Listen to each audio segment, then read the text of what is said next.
Hello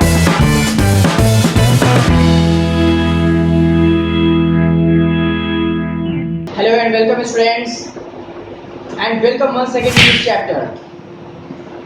ये जो chapter हमारा है इसका है, ये एक बायोलॉजी का चैप्टर है, ठीक है, जो कि सोर्सेस ऑफ एनर्जी के बारे में हमको बता रहा है, ठीक है। और ये क्या है कि यहाँ पर चैप्टर 14 जो था हम लोग पढ़ चुके हैं, इसके 2 पार्ट्स ऑलरेडी बन चुके हैं, ठीक है। 2 पार्ट्स में हम लोगों ने बहुत सारी चीजें जाना। उसके बाद कन्वेंशनल सोर्स ऑफ एनर्जी के बारे में हम लोग मोस्टली 1 और 2 पार्ट्स में पढ़े हैं। अब ये 3rd पार्ट है हमारा इस वीडियो का, ठीक है। 3rd पार्ट है हमारा इस चैप्टर में। तो इसमें हम लोग पढ़ेंगे अल्टरनेटिव और non alternative source of energies के बारे में कि कौन कौन से हैं, ठीक है। क्योंकि देखिए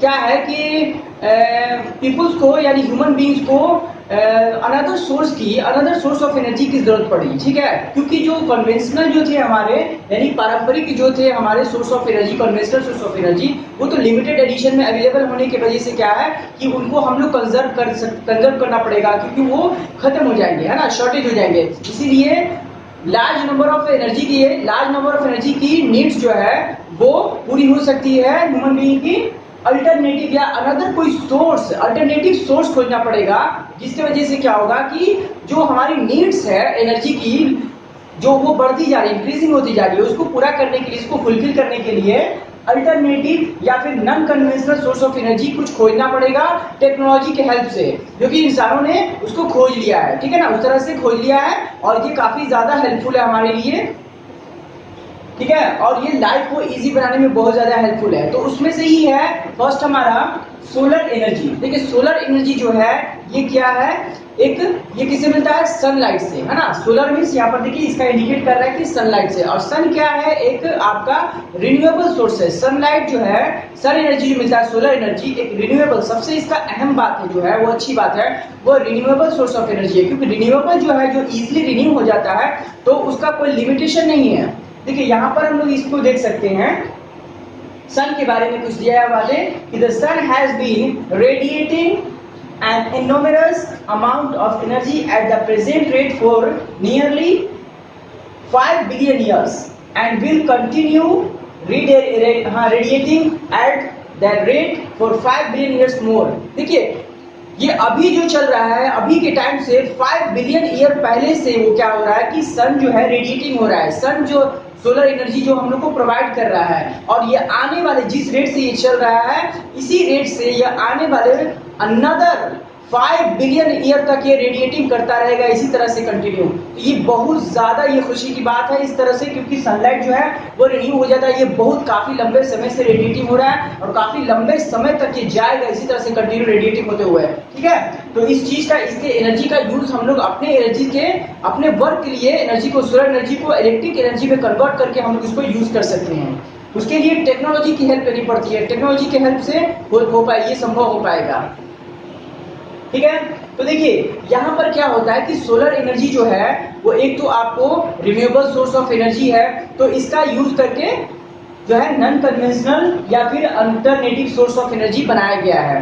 देखिए जैसे कि जो ब्लैक सरफेस होता है, ब्लैक सरफेस एक प्रॉपर्टीज होता है कि ब्लैक सरफेस जो होता है वो ज्यादा एब्जॉर्ब करता है, हीट को ज्यादा एब्जॉर्ब करता है as compare to white surface. Black surface आप देख सकते हैं किसी भी ब्लैक, हम लोग गर्मियों में समर सीजन में ब्लैक कपड़ा क्यों नहीं पहन के घूमते हैं, क्यों, क्योंकि ब्लैक ड्रेस जो है या कोई भी ब्लैक कलर वो हीट को, है ना, सोलर एनर्जी को, हीट को, सनलाइट को ज्यादा एब्जॉर्ब करती है एज कंपेयर टू व्हाइट।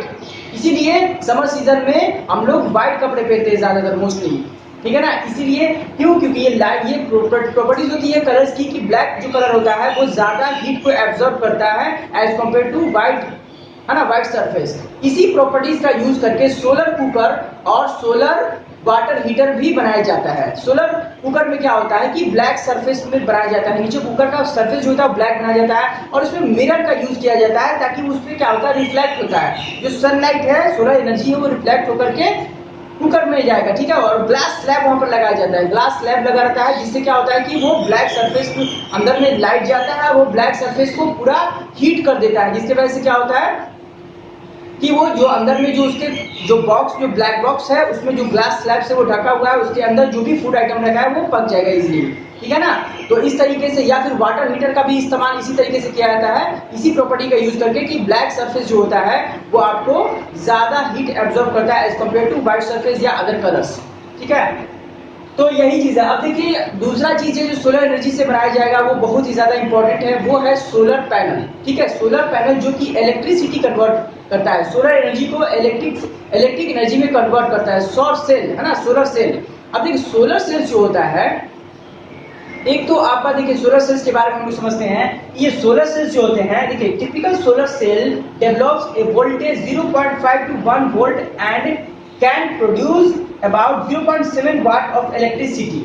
देखिए एक टिपिकल एक सोलर सेल जो है, एक सोलर सेल वो क्या करता है, वो सनलाइट से सोलर एनर्जी को एब्जॉर्ब करके 0.5 से 1 वोल्ट का वोल्टेज जो है इसका वोल्टेज प्रोड्यूस करता है और 0.7 वाट का इलेक्ट्रिसिटी प्रोड्यूस करता है। 0.5 से 1 वोल्ट का, यानी उसके बाद 0.7 वाट का इलेक्ट्रिसिटी को प्रोड्यूस करता है, यानी 0.7 वाट का इलेक्ट्रिसिटी को प्रोड्यूस करेगा वन सेल, ठीक है ना। अब आते हैं, a large number of solar cells are combined in a arrangement called solar panel. और इन्हीं सोलर सेल्स को कंबाइंड किया जाता है लार्ज नंबर में, तो क्या बनता है, सोलर पैनल बनता है। हम लोग कभी कभी जाते हैं, हम लोग अक्सर देखे होंगे सोलर पैनल। सोलर पैनल जो है आजकल कॉमन हो गया है देखने के लिए। सोलर पैनल आजकल एयरपोर्ट भी जो है उस पर सोलर पैनल लगाया जाता है, या फिर रेलवे स्टेशन के जो ऊपर में शेड होते हैं वहां पर सोलर पैनल लगाए जाते हैं। बड़े बड़े यानी कि सिटीज में, ये बड़े बड़े मेट्रो सिटीज में ये लगाए जा रहे हैं, क्योंकि वहां पर एनर्जी की ज्यादा खपत है, एनर्जी की ज्यादा नीड्स है, इसीलिए इलेक्ट्रिसिटी को बनाया जा रहा है, प्रोड्यूस किया जा रहा है, सोलर एनर्जी से कन्वर्ट करके इलेक्ट्रिसिटी को बनाया जा रहा है, ठीक है।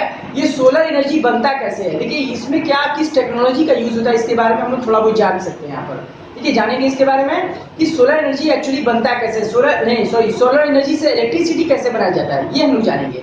तो सोलर एनर्जी जो है वो सिलिकॉन की वजह से हेल्प से बनता है, सिलिकॉन एलिमेंट के हेल्प से बनता है। और ये सिलिकॉन एलिमेंट जो होता है वो आपका प्रेजेंट तो बहुत काफी मात्रा में है यहाँ पर अर्थ पर, लेकिन जो ग्रेट क्वालिटी के जो आपका यहाँ पर सिलिकॉन जिससे कि इलेक्ट्रिसिटी प्रोड्यूस किया जा सकता है, कराया जा सकता है सोलर एनर्जी से, वो लिमिटेड मात्रा में है। और ये इसी वजह से क्या है कि इसका थोड़ा सा एक्सपेंसिव पड़ जाता है ये। और इसमें देखिए एक्सपेंसिव इसीलिए जो है डोमेस्टिक यूज में आप इसको बहुत कम देखते हैं सोलर पैनल का। क्यों? क्योंकि ये थोड़ा कॉस्ट इसका ज्यादा पड़ जाता है, इसको बनाने में इसको एक्सपेंसिव पड़ जाता है ये। क्योंकि देखिए सेल्स को, एक तो सिलिकॉन कॉस्टली है, उसके बाद से जो आपका जो सेल्स को जोड़ा जाता है, कंबाइंड किया जाता है पैनल में, वो सिल्वर से जोड़ा जाता है, ठीक है। और सिल्वर क्या है, एक कॉस्टली मेटल है, आपको पता है गोल्ड एंड सिल्वर ये सब कॉस्टली मेटल है। तो सिल्वर जो है वो कॉस्ट ज्यादा पड़ जाता है, सिल्वर से उसको जो कंबाइनिंग किया जाता है सेल्स को, दो सेल्स को कंबाइन किया जाता है, इसमें पैनल जब बनाया जाता है तो वो सिल्वर से, तो सिल्वर कॉस्टली पड़ जाता है। इसी वजह से क्या है कि इसका जो प्रोसेस है वो पूरा खर्चीला होता है, लेकिन इसके फायदे बहुत हैं क्योंकि ये ज्यादा स्पेस नहीं लेता है, इसमें कोई मूविंग सिस्टम नहीं है डायनेमो वाला इलेक्ट्रिसिटी प्रोड्यूस करने का, ये इजीली आराम से ट्रांसपोर्टेबल भी होता है और एसेसिबल भी होता है, ये आराम से, इसमें बहुत सारी सुविधाएं हैं, बहुत सारी इसमें खूबियां हैं, लेकिन थोड़ा एक्सपेंसिव होने की वजह से ये ज्यादा, ये अभी डोमेस्टिक यूज में नहीं आता है, ये कॉमन यूज नहीं हो पाता है, सिर्फ ये गवर्नमेंट सेक्टर में ज्यादा यूज होता है, या फिर आपको छोटे छोटे से पैनल मिल जाते हैं जो शॉप वगैरह में यूज होते हैं, या फिर वैसे जगहों पे इसका मजबूरी में यूज करना पड़ता है जहां पर इलेक्ट्रिसिटी पहुंच नहीं पाते, जैसे कि माउंटेन एरियाज, हाई एरियाज, जहां पर की वैली एरियाज, जहां पर की अगर कोई लोग रहते हैं वहां पर, तो वहां पर ये सोलर पैनल्स का ही, गाँव में जहां पर बिजली नहीं पहुंच पाई है वहां सोलर पैनल का यूज लोग करते हैं। तो इस तरीके से जो है आपका सोलर सेल यानी कि सोलर एनर्जी बनाया जाता है, ठीक है। सोलर यानी सन के एनर्जी, यानी जो जिसको सोलर एनर्जी बोलते हैं। अब सोलर एनर्जी क्या है, एक नॉन कन्वेंशनल है। अब ये क्या है, ये तो न्यू प्रोड्यूस हुआ ना, आज के मॉडर्न जमाने में प्रोड्यूस किया गया है, क्योंकि सन तो 5 बिलियन ईयर से ग्लो कर रहा है, रेडिएट कर रहा है, लेकिन इस टेक्नोलॉजी के बारे में लोगों को नहीं पता था, इसीलिए अब ये क्या हुआ कि सिलिकॉन के हेल्प से इसको सोलर एनर्जी जो है उसको कंजर्व किया जा रहा है और उसको इलेक्ट्रिसिटी में प्रोड्यूस किया जा रहा है, इलेक्ट्रिसिटी कन्वर्ट करके इलेक्ट्रिसिटी प्रोड्यूस किया जा रहा है, जिसके हेल्प से बहुत सारी टेक्नोलॉजी की चीजें जो है वो बनाई जा रही हैं, बहुत सारी आधुनिक चीजें इससे बनाई जा रही है, बहुत सारी फैक्ट्रियां हैं, बहुत सारी चीजें बनाई जा रही हैं। तो ये था हमारा सोलर एनर्जी, जो कि एक non conventional source of energy develop हुआ है। So students, our next types of non conventional and alternative source of energy is energy from sea. Sunlight से तो हम लोग ले चुके हैं, ठीक है। एक कन्वेंशनल से non conventional source of energy हमने बनाया with the help of technologies. अब हम लोग बनाएंगे सी, है ना, यानी कि समुद्र। सी जो होता है उसकी एनर्जी को हम लोग यूज करेंगे टेक्नोलॉजी के हेल्प से, और क्या करेंगे कि एक alternative source of energy develop करेंगे। तो आइए हम देखते हैं हम लोग कि जिनका घर जो हो, अगर हम लोगों का घर या किसी और का किसी स्टूडेंट का घर जो है वो सी के आसपास में हो, तो वो वहां पर ऑब्जर्व करेंगे, वह देखेंगे कि जो डे और नाइट में जो क्या होता है कि जो उसका वेव होता है या फिर टाइड्स होते हैं, है ना, जो लहरें होती हैं समुद्र की, टाइड्स होती हैं, वो क्या होता है उनमें डिफरेंस होता है काफी, है ना, वो बढ़ती और घटती हैं। तो इस तरीके से क्या होता है कि एनर्जी रिप्रोड्यूस होता है वहां पर।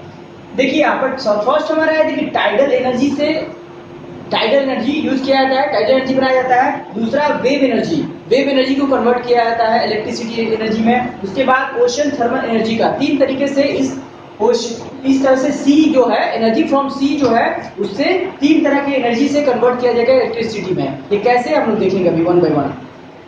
टाइडल एनर्जी, देखिए हम लोग ने देखा है कि क्या होता है कि टाइड्स, कभी हाई टाइड्स और लो टाइड्स होते हैं ना, दिन में और रात में। ये क्या होता है नाइट में और डे में इन टाइड्स का जो होता है लेवल ऊपर घटता बढ़ता है, ठीक है। ये टाइड्स चलते रहते हैं। ये किसके वजह से होते हैं? ये ग्रेविटेशनल फोर्स के वजह से होते हैं। जो मून रोटेशन करता है हमारे अर्थ का, उसके वजह से क्या होता है कि ग्रेविटेशन जो होता है अर्थ का ग्रेविटेशनल फोर्स, उसके वजह से क्या होता है, और मून के ग्रेविटेशनल फोर्स की वजह से, इन दोनों के फोर्स की वजह से क्या होता है कि टाइड्स उठते हैं। समुद्र में क्या है, सी में क्या होता है कि टाइड्स बनते हैं और ये काफी टाइड हाई भी होते हैं और लो भी होते हैं। एक बार हाई जाता है फिर एक बार लो जाता है। तो इससे क्या होता है कि इससे क्या हाइड्रो एनर्जी रिप्रोड्यूस होती है ना। हाइड्रो एनर्जी यानी कि वाटर एनर्जी रिप्रोड्यूस होती है। टाइड्स जब उठते हैं बैठते हैं, हाई टाइड्स लो टाइड्स की वजह से एनर्जी रिप्रोड्यूस होता है। इसको क्या किया जाता है कि वहां पर डैम बनाया जाता है। डैम बना करके जो इसका हाई टाइड्स या लो टाइड्स होते हैं उसकी एनर्जी को यूज करके, हाइड्रो एनर्जी को यूज करके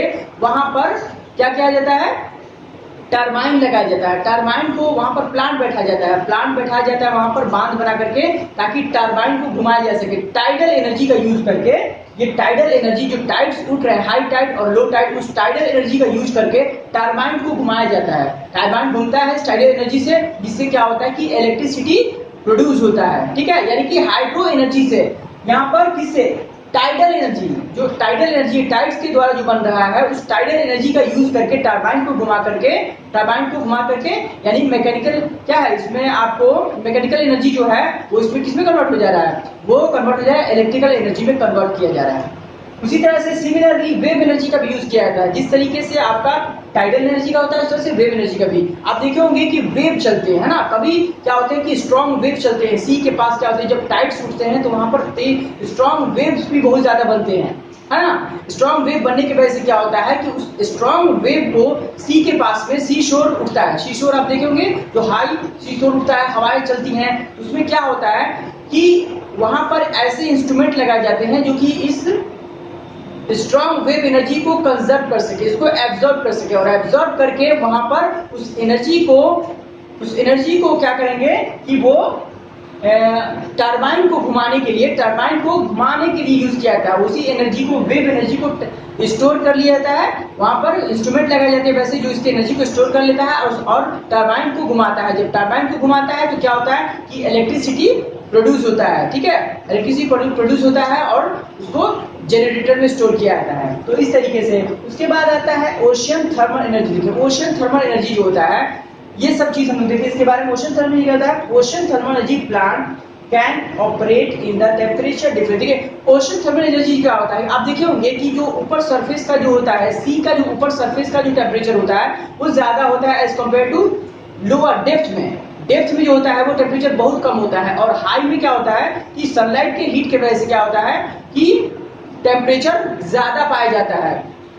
इसी टेम्परेचर डिफरेंस को यूज करके क्या किया जाता है, ओशन थर्मल एनर्जी बनाया जाता है, इसी टेम्परेचर डिफरेंस को यूज करके। और ये कंडीशन अप्लाई होता है कि देखिए यहाँ पर ocean thermal plant can operate if the temperature difference between water at the surface and water at the depth up to 2 kilometre. 2 kilometre के एरिया में सरफेस और डेप्थ के 2 किलोमीटर एरिया का जो वाटर का डिफरेंस होना चाहिए, टेम्परेचर का, वाटर के टेम्परेचर का जो डिफरेंस होना चाहिए वो होना चाहिए 20 डिग्री सी और मोर, यानी 20 डिग्री से होना चाहिए या फिर उससे ज्यादा होना चाहिए। तभी क्या होगा कि ये ओशन थर्मल एनर्जी प्रोड्यूस हो सकता है। Warm surface water is used to boil a volatile liquid like ammonia. वहां पर जो है प्लांट बनाया जाता है, ठीक है, प्लांट को लगाया जाता है। तो ये आपका जो ओशन थर्मल एनर्जी का जो प्लांट होता है वो वही लगेगा जहां पर डिफरेंस जो है 2 किलोमीटर के दायरे में जो डिफरेंस है, टेम्परेचर का जो डिफरेंस है सरफेस और डेप्थ का, वो आपका वहां पर 20 किलोमीटर या उससे मोर होना चाहिए, ठीक है ना। उसके बाद बोल रहा है कि वहां पर क्या किया जाता है, लिक्विड्स का यूज किया जाता है। इसी वार्म को जो हीट है जो 20 डिग्री सी या उससे मोर है, उस वार्म का यूज करके क्या किया जाता है, उस हीट का यूज करके वोलेटाइल लिक्विड अमोनिया को बॉयल कराया जाता है, ठीक है, बॉयल कराया जाता है। उसके बाद से क्या होता है, उसका जो स्टीम निकलता है, स्टीम से वहां पर उस स्टीम से टरबाइन को घुमाया जाता है। टरबाइन जब घूमता है तो इलेक्ट्रिसिटी प्रोड्यूस होता है, ठीक है ना। तो इस तरीके से क्या है कि ओशन थर्मल एनर्जी भी जो है वो उसका यूज किया जा रहा है इलेक्ट्रिसिटी को प्रोड्यूस करने में। तो देखिए कितने सारे चीजें जो है इलेक्ट्रिसिटी प्रोड्यूस करने के लिए अल्टरनेट ऑप्शन भी हम लोगों को मिल गए हैं, है ना। हाइड्रो एनर्जी, उसके बाद सोलर एनर्जी, फिर उसके बाद हम लोग क्या देखें यहाँ पर सी एनर्जी। सी एनर्जी जो है इसका देखिए 3 फॉर्म में यहाँ पर बनाया जा रहा है। तीनों चीज यानी टाइडल एनर्जी, जो टाइड्स उठते हैं उससे जो एनर्जी मिल रहा है उससे इलेक्ट्रिसिटी प्रोड्यूस हो रहा है, फिर वेव एनर्जी इससे यूज करके इलेक्ट्रिसिटी बनाया जा रहा है, फिर ओशन थर्मल एनर्जी इसका भी यूज करके इलेक्ट्रिसिटी को प्रोड्यूस किया जा रहा है। तो ये आजकल के जमाने में एक ह्यूज अचीवमेंट है हमारे लिए, एक ह्यूमन बीइंग के लिए ये ह्यूज अचीवमेंट है कि अल्टरनेटिव सोर्स हमने खोज लिया है, ताकि आगे चल के जो कन्वेंशनल सोर्स ऑफ एनर्जी उस पर सिर्फ उसी पर डिपेंड ना रहा जाए और उसको कंजर्व किया जाए। कोल, वुड, पेट्रोलियम इन पे डिपेंड ना हो जाए, है ना। इलेक्ट्रिसिटी क्या है, एक अल्टरनेटिव सोर्स ऑफ एनर्जी है। और इलेक्ट्रिसिटी जो है अगर आपको रिन्यूएबल सोर्स एनर्जी से बनाया जाए तो और भी अच्छा है, क्योंकि renewable source of energy easily available है, कम खर्च में अवेलेबल है। लेकिन देखिए ये जो चीजें हैं, ये जो हमने पढ़ाया अभी यहाँ पर एनर्जी ऑफ जो सी है from the sea, tidal energy या फिर वेव एनर्जी या ओशन थर्मल एनर्जी, ये थोड़ा डिफिकल्ट प्रोसेस है। ये आपको कॉमर्शियली हम लोग इसको वर्क में नहीं ला सकते हैं। ये थोड़ा जो प्लांट बैठाना ये थोड़ा सा बहुत डिफिकल्ट वर्क है, ठीक है। तो ये सब गवर्नमेंट वगैरह का सेक्टर ही करती है इसको। So students welcome back once again. इस चैप्टर का पार्ट 4 में लेकर के आया हूँ। अब इस पार्ट 4 में हम लोग क्या पढ़ेंगे देख लीजिए। इसमें हम लोग पढ़ेंगे जियो थर्मल एनर्जी और न्यूक्लियर एनर्जी के बारे में फिलहाल स्टार्ट करते हैं। अब देखते हैं हम लोग जियो थर्मल एनर्जी क्या होता है। Due to geological changes molten rocks are formed in surface of earth, है ना। क्रस्ट में क्या होता है कि जियोलॉजिकल चेंजेस की वजह से मोल्टेन रॉक्स फॉर्म होते हैं, ठीक है। वो मोल्टेन रॉक्स जो होते हैं बहुत ज्यादा टेम्परेचर हाई होता है उनका, वो क्या करते हैं कि जब वो पुश करता है ना, वो क्या होते हैं पुश करके वो बाहर आते हैं। मोल्टेन रॉक्स जो होते हैं जिसको वोल्केनो बोलते हैं ना, तो वो क्या होता है कि स्पॉट एरिया कहलाता है ना, वो आपको हॉट स्पॉट एरिया कहलाता है। जिस एरिया में वो इरप्ट होते हैं वो मोल्टेन रॉक्स, वहां पर वो हॉट स्पॉट एरिया कहलाता है। और हॉट स्पॉट एरिया में जो है वहां पर ये मोल्टेन रॉक्स पुश होकर के बाहर आते हैं। और बाहर आने के बाद क्या होता है कि जो अंडर वाटर जो है सरफेस में अंडर वाटर जो है उनके कांटेक्ट में आने के बाद क्या होता है कि ये जो हीट है मोल्टेन रॉक्स के, वो जब वो टच करते हैं अंडर वाटर से तो क्या होता है स्टीम प्रोड्यूस होता है, यानी कि भाप प्रोड्यूस होता है, हॉट स्टीम प्रोड्यूस होता है, ठीक है। जब भी कि मोल्टेन फॉर्म क्या करेंगे वोल्केनो के साइड में क्या होता है कि जब भी आप देखें होंगे कि स्टीम फॉर्म होता है कि जब वो अंडर वाटर में अंडर वाटर होता है ना, जो ग्राउंड वाटर सरफेस वाटर है, जो अंडरग्राउंड वाटर है, क्योंकि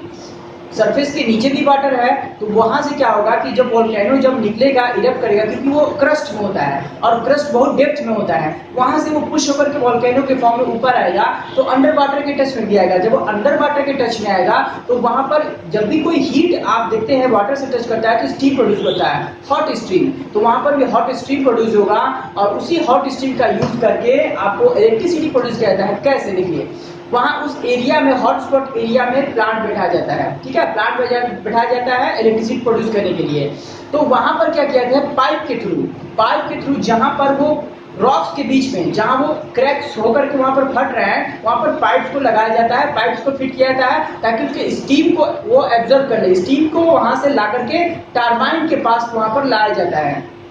जैसे कि कुकर में वो हमने दिखाया था, कुकर के स्टीम को ला करके वहाँ वो बॉल जो था टेनिस बॉल के मेटल प्लेट को घुमा रहा था, उसी तरीके से यहाँ पर टरबाइन को घुमाएगा, स्टीम जो है पाइप के थ्रू आएगा और टरबाइन को घुमाएगा, टरबाइन को घुमाने से इलेक्ट्रिसिटी जनरेट होगा। ठीक है, ठीक है। ये एक्चुअली में थोड़ा है कि इसमें इसका ये बहुत ही ये चीप है, यानी बहुत ही खर्चा कम होता है इसमें, इस प्रोसेस में इलेक्ट्रिसिटी प्रोड्यूस होता है, ये खर्चा बहुत कम होता है इसमें। ठीक है, लेस एक्सपेंसिव है। लेकिन इसका प्रॉब्लम ये है कि इसका जो हॉट स्पॉट एरिया है ये बहुत ज़्यादा लार्ज एरिया में फैला नहीं है, ये अर्थ पर ये बहुत कम ही साइट्स ऐसे पाए जाते हैं जिसके वजह से इसका प्रोडक्शन बहुत कम हो पाता है इस तरीके से। मेनली जो है New Zealand and USA, United state of America में और न्यूजीलैंड में जो जियोथर्मल एनर्जी का यूज करके इलेक्ट्रिसिटी प्रोड्यूस किया जाता है वहां पर। ठीक है, अब आते हैं हम लोग न्यूक्लियर एनर्जी के बारे में। ठीक है, न्यूक्लियर एनर्जी किस तरह से जनरेट होता है? न्यूक्लियर एनर्जी जनरेट होता है, nuclear energy generated in a process called nuclear fission. Nuclear fission के प्रोसेस से न्यूक्लियर एनर्जी जनरेट होता है। ठीक है, न्यूक्लियर एनर्जी सबसे पावरफुल एंड सबसे ट्रिमेंडस एनर्जी देता है ये। ठीक है, सबसे बेहतरीन एनर्जी जिसको बोलते हैं वो देता है। आइए हम लोग देखते हैं इसको किस तरह से वो न्यूक्लियर एनर्जी फॉर्म होता है। देखिए, न्यूक्लियर एनर्जी में जो एलिमेंट्स होते हैं यूरेनियम, थोरियम, पोलोनियम, इनका फ्यूजन कराया जाता है। इनका फ्यूजन न्यूक्लियर फ्यूजन करा करके क्या कहता है कि आपको न्यूक्लियर एनर्जी बनाया जाता है। इनका फ्यूजन करा करके ठीक है क्या कहता है, न्यूक्लियर एनर्जी बनाया जाता है। तो आइए हम लोग देखते हैं कि यहाँ पर क्या होता है। ठीक है ना, इसमें the fusion of an atom of uranium produce 10 million. देखिए इसका जो है आपको बहुत ज्यादा, हमने क्या बताया कि बहुत ज्यादा अमाउंट में एनर्जी प्रोड्यूस करता है। तो इसका कंपैरिजन कर लेते हैं। The fusion of an atom of uranium, एक एटम ऑफ यूरेनियम का जो फ्यूजन कराया जाएगा वो produce 10 million times the energy produce by the combustion of an atom of carbon coal. ठीक है, कार्बन फ्रॉम कोल। अगर यूरेनियम के एक एटम को अगर क्या किया जाए, फ्यूजन कराया जाए, तो वो 10 मिलियन टाइम्स, देखिए 10 मिलियन टाइम्स ज्यादा एनर्जी देगा। किससे? अगर कोल को, है ना, कार्बन का जो आपका यहाँ पर है, कार्बन का जो फॉर्म होता है कोल, उसको अगर एक एटम को जलाया जाए तो उससे 10 मिलियन ज्यादा एनर्जी देगा। किसका? कौन? यूरेनियम। तो ये बहुत ज्यादा एनर्जी प्रोड्यूस करता है। ठीक है, लेकिन अब देखिए यहाँ पर इसी एनर्जी का यूज किया जाता है किसमें? इलेक्ट्रिसिटी प्रोड्यूस करने के लिए। ठीक है, न्यूक्लियर रिएक्टर बनाया जाता है। और ये इस फ्यूजन का इस्तेमाल कहाँ किया जाता है? न्यूक्लियर रिएक्टर बनाया जाता है, पावर प्लांट जिसको न्यूक्लियर रिएक्टर बोलते हैं। ठीक है, वहां पर इसका इलेक्ट्रिसिटी प्रोड्यूस किया जाता है। लेकिन न्यूक्लियर जो एनर्जी है इसका बहुत ही ज्यादा हैजार्डस इसका प्रभाव पड़ा है, हमारे इन्वायरमेंट पे भी पड़ता है। कैसे? क्योंकि देखिए ये जो न्यूक्लियर एनर्जी बनाने के लिए जो यूज होता है मटेरियल, यूरेनियम, थोरियम, पोलोनियम, तो यूरेनियम वगैरह ये सब क्या है, ये जो यूरेनियम है जब डिकेइंग होता है, जब ये बनने के बाद, प्रोड्यूस करने के बाद जब डिकेइंग होता है वेस्ट इसका, तो ये हार्मफुल रेडिएशन क्रिएट करता है। हार्मफुल रेडिएशन ये जेनरेट करता है, क्रिएट करता है। ठीक है, जो कि इन्वायरमेंट को वो डैमेज कर देता है, इन्वायरमेंट को डैमेज करता है, जितने भी लिविंग थिंग्स हैं, नॉन लिविंग थिंग्स, सभी को डैमेज कर जाता है। ये रेगुलरली चेन फॉर्म में ये बनता जाता है, ये कंटिन्यूअसली जो है वो चेन बनता जाता है और वहां से इसका क्या होता है कि हार्मफुल इफेक्ट होते जाता है। देखिए क्या होता है, यूरेनियम, थोरियम और पोलोनियम, ये जो चीजें हैं उनमें क्या होता है, उनका जो हेवी एटम्स है ना, उनके हेवी एटम्स पे जो आपके जो यानी कि लाइट एटम्स वाले जो हाँ, जैसे कि न्यूट्रॉन, लाइट एटम्स वाले न्यूट्रॉन से उसमें बॉम्बार्डिंग कराया जाता है। जब उसमें बॉम्बार्डिंग कराया जाता है, मतलब मैं ये बता रहा हूँ कि किस तरह से फ्यूजन कैसे होता है, न्यूक्लियर फ्यूजन कैसे होता है। न्यूक्लियर फ्यूजन ऐसे होता है कि जब यूरेनियम, थोरियम और पोलोनियम के हेवी एटम्स पर जब बॉम्बार्डिंग कराया जाता है, लाइट वाले एटम्स, हल्के एटम्स न्यूट्रॉन से बमबारी किया जाता है उस पर, तो वो क्या होता है, वो एक्सप्लॉइट होकर के वहां पर एनर्जी प्रोड्यूस करते हैं। और वो एनर्जी प्रोड्यूस करते हैं तो वहां पर चेनिंग सिस्टम बन जाता है। ठीक है, जिसके वजह से क्या रेगुलरली वो प्रोड्यूस करते जाते हैं एनर्जी। ठीक है ना। तो अब हम लोग देखते हैं, आते हैं फिर बैक यहाँ पर हैजार्डस, उसके जो प्रभाव है उसके इफेक्ट पर। तो ये हैजार्डस इफेक्ट जो है वहां पर आपको इस तरीके से चेनिंग सिस्टम से बनता जाता है और वो काफी सालों तक क्या होता है कि रेडिएशन निकलते जाते हैं यूरेनियम के वेस्ट से। जब डिकेइंग होता जाएगा उस तरीके से वो उसका रेडिएशन, हार्मफुल रेडिएशन निकलते जाएंगे। तो इसका ये हैजार्डस इफेक्ट है जिसके वजह से इसका यूज ज्यादा नहीं किया जाता है, जो कि हम लोग को रोकता है इसके यूज से, है ना। न्यूक्लियर एनर्जी का यूज करने से ये सब बातें रोकती हैं कि हमारे जो इन्वायरमेंट को ये बहुत ज्यादा बैड इफेक्ट डाल रहा है।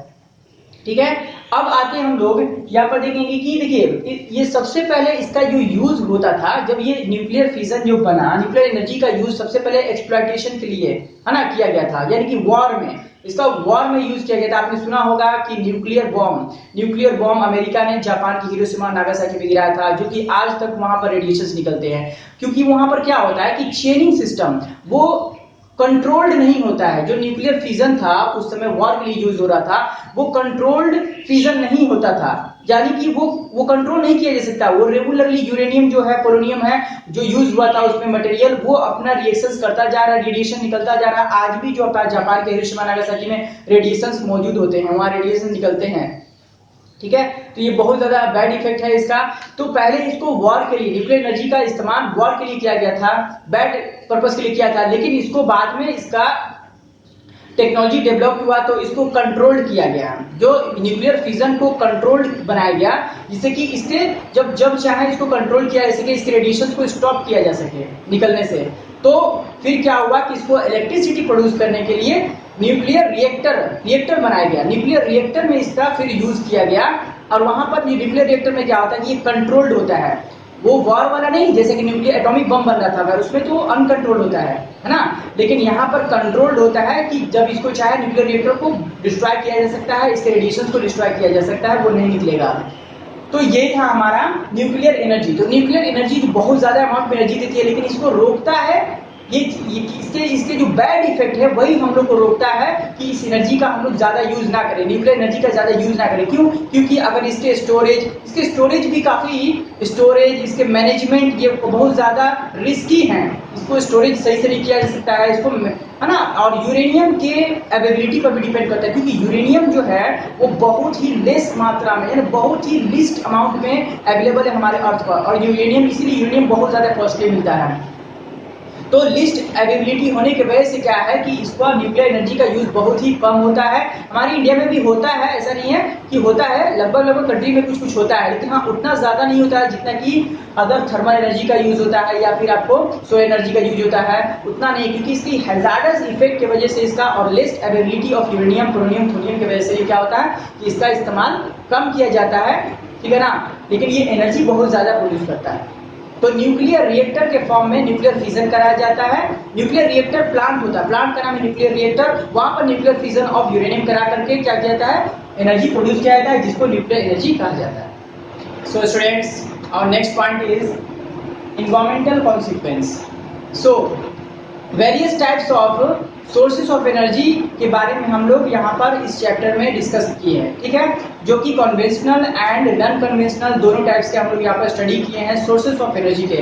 न्यू टेक्नोलॉजी से भी हम लोगों ने डेवलप करके बताया यहाँ पर किस तरीके से न्यू टेक्नोलॉजी का डेवलप करके सोर्सेस ऑफ एनर्जी को बनाया जा रहा है, ठीक है। ये सब तो बहुत ही अच्छी अचीवमेंट है, बहुत गुड अचीवमेंट है, लेकिन इसके साथ साथ ये है इन्वायरमेंटल कॉन्सिक्वेंस क्रिएट हो रहा है, यानी कि इन्वायरमेंट में जो है वो डैमेज भी क्रिएशन हो रहा है, इन्वायरमेंट को भी नुकसान पहुंच रहा है, ठीक है। तो इसकी बातें यहाँ पर हम लोग को इस बात पर ध्यान देनी पड़ेगी कि हमारी टेक्नोलॉजी के डेवलपमेंट में तो ठीक है, बट उसमें उसका जो कॉन्सिक्वेंस पड़ रहा है उस पर भी हम लोग को ध्यान देना पड़ेगा, क्योंकि environment is very important for us, clean environment is very important for our life, clean environment भी बहुत ज्यादा इंपॉर्टेंट हमारी लाइफ के लिए, तो उस बातों को भी ध्यान में रखना पड़ेगा, ठीक है। जैसे कि हम लोग क्लीन फ्यूल का बात करते हैं कि क्लीन फ्यूल होना चाहिए, है ना, फ्यूल का जब हम लोग यूज करते हैं तो क्लीन होना चाहिए। तो क्लीन फ्यूल का जगह पे जैसे हम लोग बोल सकते हैं सीएनजी, कंप्रेस्ड नेचुरल गैस, इसका मतलब क्या आता है सीएनजी, है ना, कंप्रेस्ड नेचुरल गैस। ये क्या आता है कि आपको इसमें कोई पोल्यूशन नहीं है, इसमें पोल्यूशन लेस होता है एज कंपेयर टू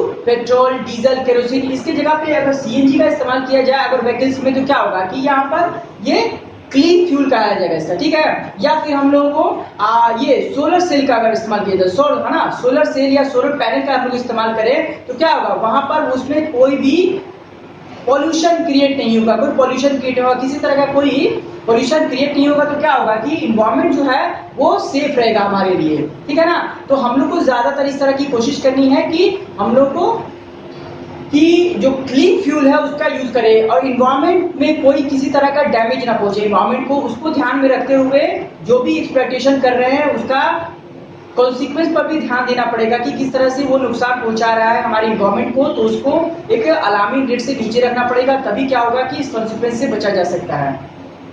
अब आते हैं हम लोग, how long will an energy sources last us, कितने दिनों तक हमारे पास एनर्जी चल सकती है। देखिए हम लोग जानते हैं इस बात को कि हम लोग फॉसिल फ्यूल पे ज़्यादा दिन डिपेंड नहीं रह सकते हैं। इस बात को तो हमने शुरू में डिस्कस किया था कि ये आपको नॉन रिन्यूएबल जो रिसोर्सेज हैं, जैसे कि फॉसिल फ्यूल है, आपका कोल है, वुड है, ये सब चीज़ों पे हम ज़्यादा दिन डिपेंड नहीं रह सकते हैं। अगर जिस रेट से हम लोग इसको यूज़ कर रहे हैं उस रेट से हम लोग इस पर ज़्यादा दिन तक डिपेंड नहीं रह सकते हैं। इसीलिए अल्टरनेटिव सोर्सेज यानी कि नॉन रिन्यूएबल सोर्सेज के टेक्नोलॉजी के हेल्प से, with the help of technology, non renewable sources से आपको अल्टरनेटिव यानी non conventional source of energy को क्रिएट करना बहुत ज्यादा जरूरी है। तभी हम लोग लास्ट लॉन्ग कर सकते हैं एनर्जी, जो कि हमारे पास लॉन्ग लास्ट हो सकता है एनर्जी। ठीक है, जैसे कि हम लोग बायोमास का हमने बताया था, डिस्कस किया था कि बायोमास का यूज हम लोग करेंगे तो क्या होगा कि आपको ये ज्यादा लास्टिंग करेगा, ये ज्यादा आपको हार्म नहीं पहुंचाएगा। जैसे कटिंग ऑफ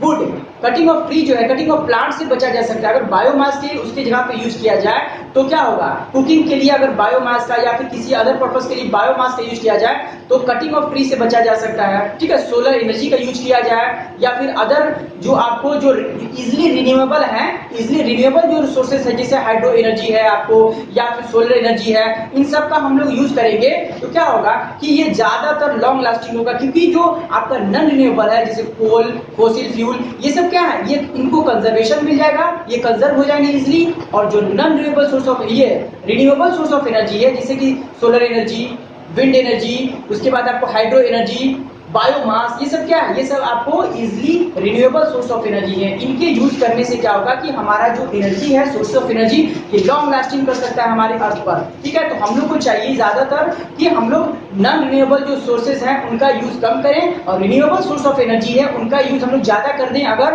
तो फिर क्या होगा कि ये लॉन्ग लास्टिंग हमारे अर्थ पर जो सोर्सेज ऑफ एनर्जी है ये लॉन्ग लास्टिंग करेंगे। और दिन प्रतिदिन क्या हो रहा है कि हमारे अर्थ पर ये इस तरह की न्यू न्यू टेक्नोलॉजी खोजी जा रही है जिससे कि हम लोग डिपेंड ना रहें रिन्यूएबल, ये non renewable sources of energy पे डिपेंड ना रहे। देखिए आप उसका एग्जांपल भी आप देख सकते हैं कि electric car, electric bike, electricity से चलने वाले सोलर बाइक, सोलर से चलने वाले बहुत सारी चीजें आ गई हैं, इलेक्ट्रिसिटी से चलने वाली आ गई हैं। अब फ्यूल का यूज कम होता है, इलेक्ट्रिक कार आ जाने से क्या होगा कि फ्यूल अब उसमें यूज कम हो रहा है, जिसके वजह से क्या हो रहा है कि आपको सोर्सेज ऑफ एनर्जी जो है वो कंजर्व हो रही है। ठीक है ना, और जो आपको जो नॉन ये कन्वेंशनल सोर्स ऑफ एनर्जी है उसका कंजर्वेशन हो पा रहा है।